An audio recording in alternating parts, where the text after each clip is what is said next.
Imagine, a podcast series by Imagine Theatre. Hello again, hope you had a great Christmas, Happy New Year, and welcome to episode 95 of Imagine Theatre's podcast series.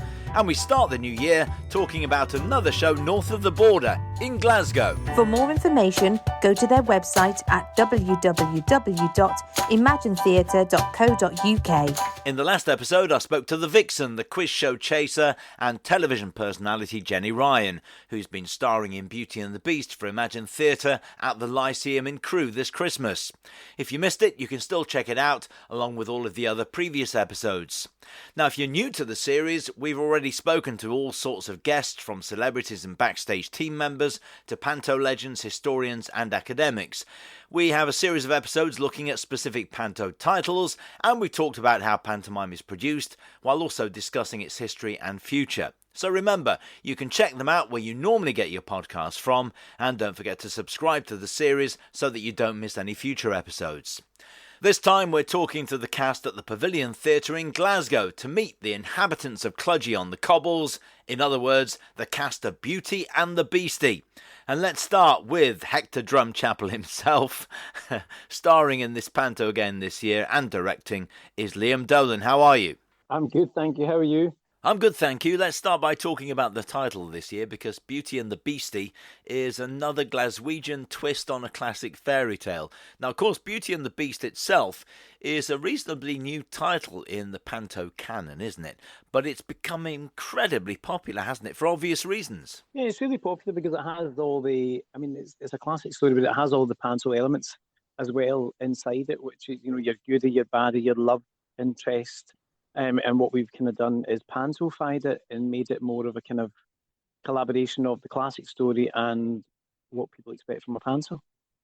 And of course, every panto works particularly well when it's localised, and this is localised. We're talking about Cludgy on the Cobbles, and that's why it works, isn't it, more than anything? Yeah, it's kind of written specifically for the Pavilion audience in Glasgow because we include them as an extra cast member. We kind of add the local references in and all the kind of colloquial stuff that they come to expect and that they love as well. Tell us a bit about your relationship with Imagine Theatre then, because obviously it goes back to before Glasgow, doesn't it, in the Kilmarnock days? Yeah, I first did a panto for Imagine back in 2001, I think it was, in Kilmarnock, and then I ended up staying there for 12 years. I did the Kilmarnock panto, and my first Kilmarnock panto that I directed was Beauty and the Beast. And then when it came full circle again, I was doing Beauty and the Beast again, and then I was off at the Pavilion in Glasgow, and that's when I came to Glasgow, spin forward a couple of years after that. And then Imagine I'm now involved with the Pavilion in Glasgow, so it's gone full circle. Now, do you remember your first experience of panto? Do you remember going to see it as a child? Yeah, I remember being in the Cub Scouts and going to see a panto in Glasgow, and it was Ricky Fulton who was in it. I think it was 1984. It was doing Sleeping Beauty in the King's Glasgow, and I remember watching it. And I remember watching it going wrong, and Ricky was in one of these kind of like a box, like where the Royal Guard stands, and someone next to him, but the inside collapsed and fell on top of him. And I just thought it was absolutely brilliant. I thought, I want to do that. Not just do the panto, but I want to do that and be there when it all goes wrong. And did that sort of lead you to head into a career as an entertainer, whether it be stand-up or pantomime? Yeah, 100%. Yeah. I used to come at the Pavilion when I was a kid and watch loads of different things, like watching the Crankies, watching the panto, watching the summer shows, any kids shows that were on, everything really. And I used to sit at the back and watch it and think, oh, I'd really love to be on that stage one day. And I'm really lucky now that I get to do that. So many of the cast are well known, not just in Glasgow, but across Scotland as well. Of course, you tour your own show all over Scotland, so Scottish audiences know and love you. Yeah, but it's also because we keep it kind of real and local, and the audience are just brilliant. Because what I love about doing a Scottish panto is that kind of play on words and how, because of the pronunciation of certain words that you would pronounce in Scotland are very different from what you pronounce in England, Ireland or Wales. Therefore, you can get more comedy out of those words. And tell us about your relationship with Eric Potts on this, because obviously Eric collaborates with you on the creative team in terms of writing and directing the show. How does that work? Yeah, well, I've always been a fan of Eric Potts. I've seen him in so many things, and the panto that he did at the King's, I'd seen that, and another couple of things. In fact, I went down to Dagenham to see Eric do the Sissy and Ada thing, the old kind of Roy Barraclough and Les Dawson play. And I was one of those kind of going to wait backstage and say hello, introduce myself, spoke about doing Francine Josie up here and all that kind of stuff, and became friends then. And then when Imagine took over the Pavilion, we all went out for dinner, and it was kind of chatting about the fact of who was directing it, who was writing it, and it was just a kind of no-brainer that both Eric and I would be involved together. And how does that work? Do you get together? Do you have meetings? Do you send scripts backwards and forwards? Last year, Treasure Island, there wasn't a script for that, so I wrote the first draft, sent it to Eric. Eric put his stuff in. Then we had a third and fourth draft of sending stuff back and forward to try and keep the timings down, to try and keep the kind of the recipe of the Pavilion panto in there. The same things happened this year with Beauty and the Beast. Eric had sent me the first version back in June, early June. I added the Pavilion stuff to it, sent it back, and then we had a couple of versions, and then the songs go into it. So we do kind of communicate either by WhatsApp through the year, or phone calls, or emails, and Zoom calls as well, actually, a lot of Zoom meetings. And then, of course, when you get into the rehearsal room, you have that dual role of both director and Hector Drumchapel. How challenging is that? Yeah, well, it's great. It's not really challenging because Eric's at the helm as well. You know, that's the kind of thing that the good thing is, because I've also done it where you've directed the show and been in it, and that's quite tough because you have to kind of do two jobs at the same time. So you would stand in the auditorium and you would, you know, I would say to the cast, I'm not going to be in this run. I'm going to watch everybody else. So just imagine I'm there and I'll do my lines from the stalls, but I need to watch everything, light, text, sound, costume, all that kind of stuff. Whereas with Eric, it's great because he can stand, and then if I've got any notes, I write them down backstage, and then I can collaborate with him so we can get the best kind of end product. It really does sound like a team effort. Everybody pretty much knows each other in the company. You've worked together a number of times, and it's a recipe for success. So why change it? Yeah, absolutely. And the thing is, everybody knows the ethos of what the Imagine Pantos are. Having done lots of Imagine Pantos as a collective group, but also having done pantos for other people that haven't necessarily worked, or they haven't quite got it right, or the story's not strong enough, or, you know, everything in this show, the music happens, the scenes happen, the comedy happens, all for a reason, as opposed to just going on and doing a skit or something like that, you know what I mean? So tell us a bit about this particular show then, because I mentioned that it's got a Scottish twist on the traditional Beauty and the Beast tale, set in Cludgy on the cobbles, featuring Cludgy Castle, the drum chapels, and lots of characters that obviously you'll be able to relate to in terms of panto. But tell us a bit about how you've changed it. It's just become local. It's just become kind of what the Glasgow, you say Dame Dolly Drum Chapel, so you've got your alliteration in there, but Drum Chapel is a well-known place in Glasgow that I don't actually think it is a surname. So that's funny because you see, you're called Hector Drum Chapel. Hector's a funny name. Hector's also a name that people can refer to as, my friend May would say, oh, here comes Hector. And that's her husband she's talking about. It's just a funny name. But to be Hector Drum Chapel is a funny first name that you don't hear all the time, certainly not for the kid. I'm kind of playing a young character. And then Drum Chapel, two funny words that go together to make a place that everyone's heard of. And you've got a great cast, as ever, as you do each and every year. And the added twist of having a jester playing the baddie. Absolutely brilliant. The cast are fantastic. They're all very, very good individually, what they do, but they're great as a team, and also as company members. Everybody's just brilliant. Everybody gets on. It's still cliche, we're all at family, but you are like that when you're living and working together all the time. We finished here on Sunday night at 7:30, 7:45, and back in this morning at 9:30. So you spend more time with each other than you do with your own family, children, partners, friends, whatever it is. So you have to be able to get on with everybody, and everyone's really tight and really, really good at what they do, but also lovely people. And as for the jester, for him playing the baddie, it's just perfect. He just looks that part. So you're absolutely right. Having somebody who is the jester playing the baddie as the Benedict Bridie. Again, another funny word of Bridie, the pastry, like Cornish pasty. In Scotland, you can go to the baker's and order a sausage roll and a bridie.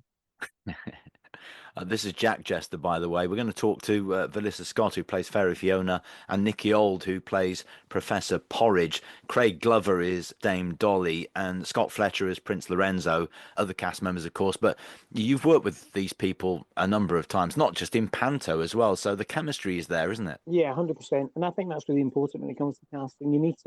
There's a trust thing. You need to know. I mean, even today, I totally ran on stage at a completely wrong time because I had a wardrobe malfunction. So because the wardrobe malfunction was taking over priority, I put the glasses on and they were fitting. I thought the light came up and I ran on stage, and I was really early. So Valissa was on stage and came and just looked at me as if to go, "What are you doing here?" And I thought, "Oh no," and I can't go. Also, it's just that trust thing to go, right, okay, something's happened, but we'll go with it and we'll keep going. For the fact that I'm not running on to try and sabotage the scene or to try and corpse it, or it just kind of happens that it's something that happened. And then, of course, you've got Hammy and Tammy, which is the classic panto double act, isn't it? Hammy and Tammy are the classic henchmen. They're the broker's men, they're the baddie sidekicks, but they're so much fun and they're so lovable because Stephen Purdon and Grado, who play both those characters, are exactly like that in the dressing room. They're exactly like that when you go on a night out. They're the best of pals. There's definitely a bromance going on between the two of them. You can tell, and it's just so lovely. They bring each other things in. They share a dressing room. They text all the time. They phone all. They're really really good pals, and that chemistry comes across on stage with both of them. I love it. I'm not sure how many years of panto you've done, Liam, but why do you still enjoy it so much? What do you get out of it? What's the buzz? I think this year is my 26th year in panto, Wow. and I love it because it's my favourite time of year. I love being a part of everyone's Christmas and a tradition that people are coming to see the panto and they're coming back to the pavilion and they're enjoying it. And I just love, when people go, "Oh, my out of office goes on the 23rd of December and I'm off until the 3rd of January." And I think, "Oh, yeah, you might be able to go out and have fun and enjoy it, but we're still doing that at work and still enjoying it and loving every second of it." Yeah, absolutely. You're getting paid for it as well, which they're not. Well, there's always the bonus of that and be getting paid for it as well. Yeah, Did you see how that wasn't my priority there? We did a podcast with the Kilmarnock cast as well and talked about that sort of magical period because down here it's probably around Christmas more so, less than New Year. But is it the other way round in Glasgow? Is there a big buzz around Hogmanay? There's always been a big buzz in Hogmanay, and I love it. A lot of people can't be bothered with it. A lot of people think, "Oh, it's another day, it's just another year." I really like the excitement. I love the build up of it. I love that everybody's getting organised and doing stuff. I mean, Christmas is great as well, but when it comes to Hogmanay, and we always have a tradition at the Pavilion when we always sing Auld Lang Syne on both shows on Hogmanay, and it's just brilliant. The whole audience are all on their feet. They're all joining in. They're all reminiscing. They're all thinking of the year that's gone and thinking of the year ahead. And I just think it's really emotional and magical and really special. I love it. And then in 2025, of course, you're back on tour, I think, with your own show. Yeah, a couple of projects. I've got Francie and Josie that's going back on tour. Myself and Johnny Mack that does the King's Panto in Glasgow. We're doing that. I've got my cabaret show that's back out. And yeah, another couple of things in the pipeline for the summer and autumn of 2025. And then, of course, before you know it, you'll be working on next year's panto. Is the title decided yet? Yes, next year at the Pavilion it's Jock and the Beanstalk. Absolutely So we've made it fabulous. our own again. And that's why it works so well. Apart from the casting, the story, the fabulous creative team, it really is a local Glaswegian panto. It's been a pleasure, Liam. I'm really grateful for you giving up some of your time in between two shows that are stretched by about 6 hours today. Thank you so much for talking to us. You're very welcome. Thank you so much and have a lovely holiday festive season. Well, joining me now is Valissa Scott, who's playing Fairy Fiona this year. How are you? I am very good. How are you? I'm very good. So you've got one of those Good. bizarre days today, haven't you? Which I think is a morning school show and then an evening adult show. That's an interesting one because you've got such a big gap in the middle, haven't you? Yes, we do. We have a big gap. Some of us choose to go home to catch up on things that you just haven't had a chance to do, like washings, etc. Boring things like that. But yes, and they're also two very contrasting shows. So this morning there was over 1,200 screaming children in comparison to this evening where the adults will get all the adult humour and stuff like that. So yes, very, very, very different type of shows, but both equally as good.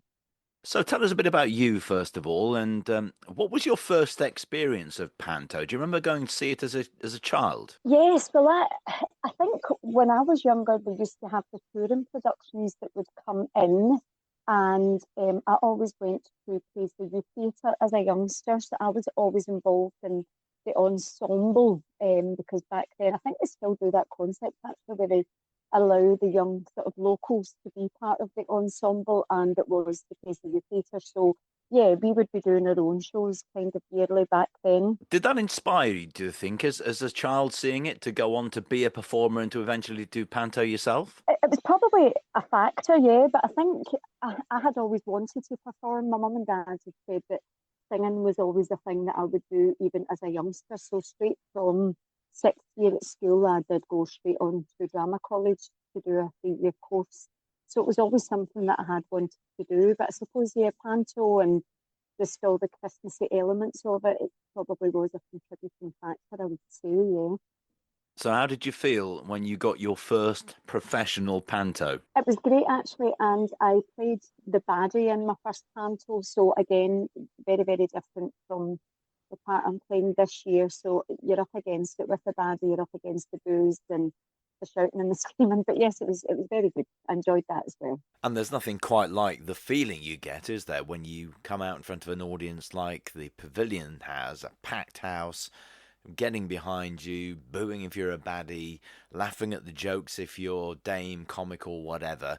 Is that the buzz for you? Is that what keeps you coming back year after year? Absolutely. And I think the Pavilion Theatre is very much the people's theatre. The audience are just as much involved as we are. And I think that is what makes it special at the Pavilion Theatre. You feed off them and they feed off you equally. So it's the Pavilion Theatres are the best in Scotland, I would say. So their audience, I would say, is the best. Of course, so many of you are well known across Scotland, not just in Glasgow, and many people will, of course, know you for Glasgow Kiss, of course, recently, won't they? Yeah, yeah. So that was the kind of most recent one that I did was Glasgow Kiss, and it was great to do that to a Glasgow audience because it very much was Scottish banter, Scottish characters, and every single piece of music in it was by a Scottish band. So yes, I absolutely loved doing that, and the audiences equally loved it, and again got really, really involved.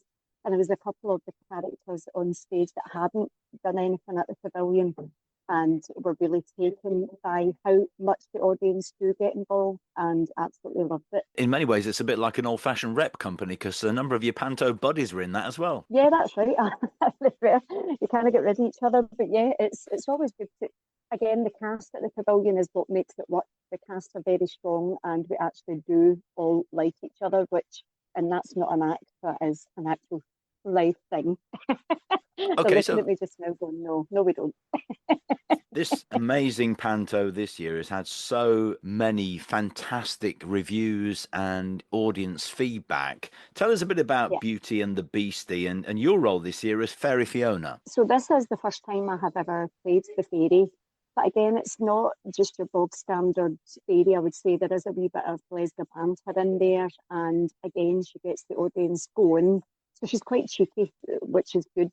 And she's just great fun to play. And the kids take to her because she's the fairy as well. So yes, I'm really enjoying it. And the show itself has all the panto elements. Beauty and the Beast is a very popular one. It was a bit of a latecomer, wasn't it, to the sort of panto canon, but it's really popular with the families. And you can see why, can't you? Absolutely. The kids, and again, it's the message in it, isn't it? It's all about the arrogant sort of prince, and then he gets the spell cast on him and turns into a beast until he becomes a nice person. So there's quite a lot of Disney sort of magic from the movie. There's elements of that, obviously, where you get the rose petals falling, and so the kids can all look at that and just recognise that from the movie. It's magical. It's got everything in it. It's got Glasgow banter, it's got fantastic songs, and it's also got the Disney elements where you've got the big sort of princess dresses, and so they're getting all of it this year.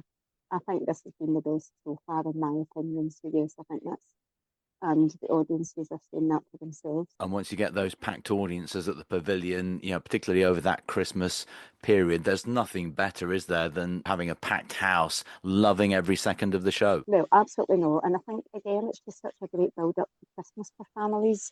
For me, I used to bring my children to see panto when they were younger, and it's a yearly tradition that we always did, just so that they can enjoy the build-up to Christmas and the magic. And as I say, the Pavilion audiences are very much as involved as we are on the stage, and we feed off each other, and that's why it makes it special performing on this stage. And so many people say that pantos north of the border are very different to the pantos we get down in England and Wales.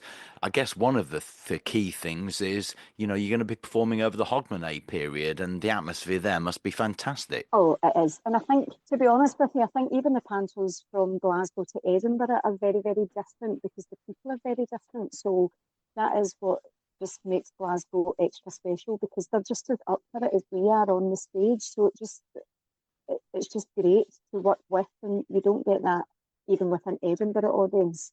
Never mind, obviously I haven't actually been to a panto down south as yet, but I don't think anything would beat the magic of Glasgow audiences up here anyway. And how's it going so far this year? Amazing.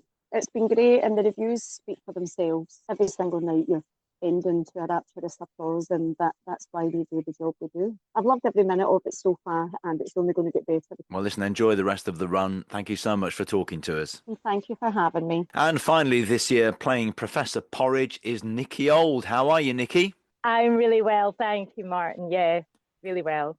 Tell us a bit about your background then, first of all. You've done so many incredible things on film, television, stage, wherever. But how did it all start for you as a child? When I was a kid, well, my mum used to take us to panto on a Boxing Day. We'd always go and see like the likes of Stanley Baxter. I mean, these people were just at the top of their game. They were so awesome. And I was always quite interested in drama. My friend and I at school, we would get into all the plays, and we put on plays ourselves. Then from there, I just took an interest, got into the school show, and then I just went into drama college straight from school. So once you'd seen panto as a child, was it always an ambition of yours to do panto professionally when you got older? Yes, I think so. And when I was at drama college, we did a panto as part of our course, and I really enjoyed it. I think having been a singer, I realised that was where I could get work. At that point, you could get a panto if you could sing, basically. You didn't have to be a fantastic singer. I think nowadays, there's a lot of people do the musical theatre, and the singing in our show is just like so fabulous. But then I got my first panto, wasn't even like a proper, like a Christmas show. We did 3 shows a day, every day, and I had to fire breathe as well. That was my role, was in Aladdin, so we ran out. First thing we had to do was fire breathe. It was a very, very small auditorium, and I don't know how we got away with the health and safety, because we were about half a metre away from the children. And I think we got more and more gallets as we went, and took more paraffin, and the flames got bigger and bigger. So it is on my CV, but I've never had to do it since. No idea how many you've done now, but what is it that you love about the shows? Well, I think I've probably beaten Liam by maybe a couple. I've had 3 years off in 31 years. So one of them was COVID, obviously. Panto for me is just the most rewarding thing to do as an actor. It's tough, it's hard work, and sometimes, as I say, when you're not feeling that well, you just have to get on and do it. But it's just such great fun, and there's nothing nicer than that magical sparkle, the music, like the sets, the costumes. It's just like being part of a fairy tale. And I've always loved fairy tales. Ever since I was a small child, I just used to lose myself in fairy tales. So they've always been special to me. And I really like a traditional panto where the story is strong. I know that sometimes nowadays people do modern pantos and the stories get kind of mixed up a little bit. That's why I really like Imagine pantos, because they're very traditional and they stick to the storyline, and the storyline is always strong, and the characters are strong and well written. So it's always a joy to do. And it brings together all of the elements of the business, doesn't it? Whether you're a singer, a dancer, a comedian, a speciality act, whatever you are. And that chemistry between the performers is key. It really is magical, isn't it? It really is.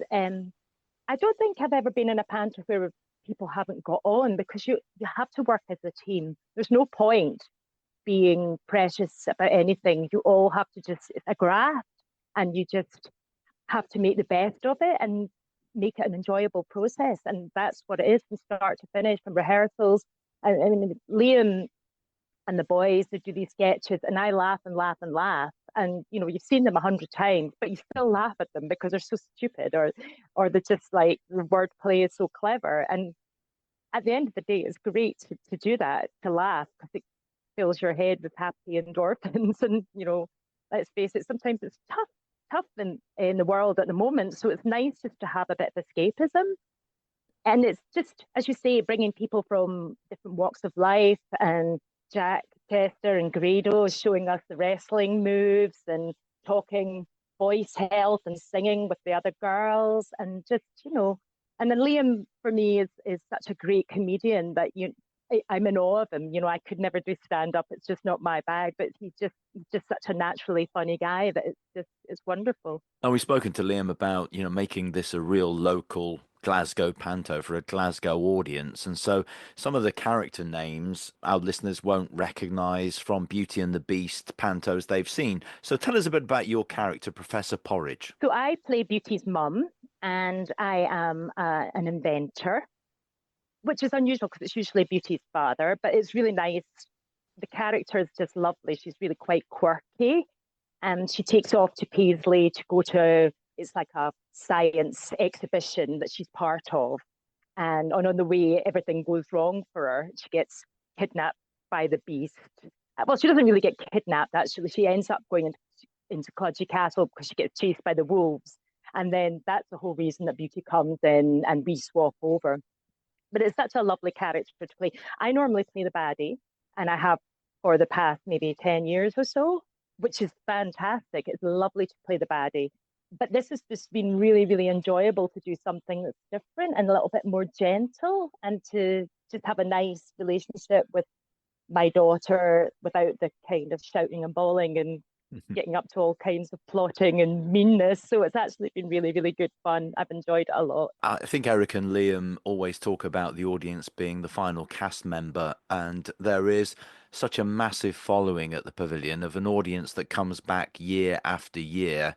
And so when the curtain goes up, they're already ready to go. They know what to expect, they know what they need to do, and they play such a big part, don't they? They absolutely do.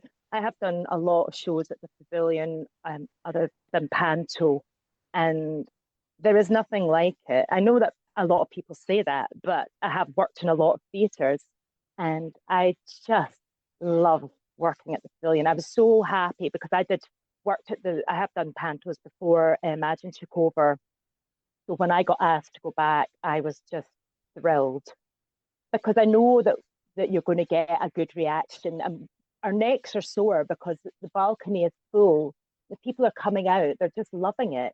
What is really good is, obviously, Imagine have taken over, but hopefully next year there'll be even more people because they've come to see this, and it's a great show. So it's all going to just build and build and build.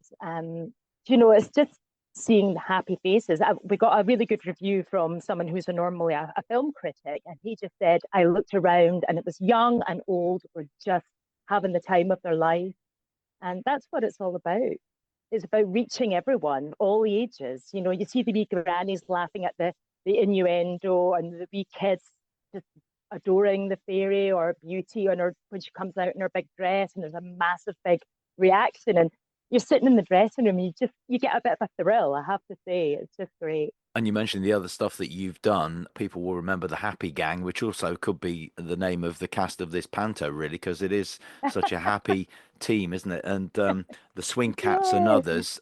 So you're known, aren't you, around Scotland away from panto because of all the other things you've done? I am, yeah. I did the Happy Gang. I can't remember how many years ago we finished. I worked with them for 8 years, and we were really big at the time. I mean, we were filling the Armadillo in Glasgow, which is a big theatre, and the Usher Hall in Edinburgh. We were going from that to the tiny little village halls. We toured for 8 years, but we had a big following of people that would come back regularly to see us. And nowadays I get like big burly men with big huge beards coming up and saying, oh, you're Nikki from the Happy Gang, can I get a photo? So it's really nice. It's nice that they still recognise me, but it's just fantastic that I still have that connection with them. And then the Swing Cats was obviously a different project. I mean, the two of them were going side by side. So I was literally my children's theatre to running to my next gig, which was sophisticated ballads and stuff like that. But I wouldn't have swapped it for the world. It was a tough schedule for me at times, but I've had the best times doing these jobs. Great laughs, seen lots of the world, seen lots of the UK, probably played every theatre in the UK. So I've been very, very lucky. Well, long may it continue. Have a fabulous run in Beauty and the Beastie at the Pavilion in Glasgow. And Nikki, thank you so much for talking to us. Oh, Martin, it's been an absolute pleasure. You have a wonderful time over the holidays, and hopefully speak to you again in the future sometime. Thank you. And once again, we're out of time. That's it for now, I'm afraid. Happy New Year to you. Have a great 2025. And don't forget to subscribe through your favourite podcast app, because next time, as the panto season draws to a close, we'll be taking a look back at the 2024-25 season with Imagine's joint CEOs Sarah and Steve Bowden. So join me, Martin Ballard, next time for episode 96. Thank you for listening to the latest edition of Just Imagine, the podcast series from Imagine Theatre. And you can find out more by going to www.imaginetheatre.co.uk.